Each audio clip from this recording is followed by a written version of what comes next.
fait, la loi de l'attraction, quand j'ai commencé à la découvrir telle qu'elle est présentée, ça a expliqué pourquoi j'étais quelqu'un de chanceux. Parce que j'ai commencé à comprendre que j'avais naturellement des pensées, des croyances qui étaient plutôt soutenantes, qui regardaient les opportunités.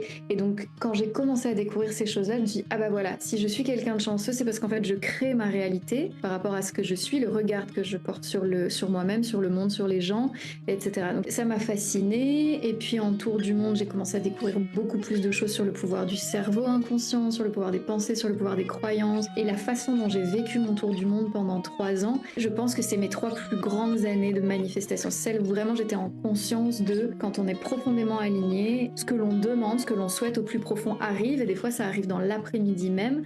Ma réalité physique se réorganise pour vraiment manifester, matérialiser dans mon quotidien exactement ce que j'ai souhaité à l'intérieur de moi. Et au fur et à mesure de mes réflexions et de mes recherches sur ce genre de sujet, pour essayer aussi peut-être de l'expliquer à des gens qui étaient un peu plus sceptiques, finalement, je suis rentrée de manière assez profonde dans la science qu'il y a derrière tout ça.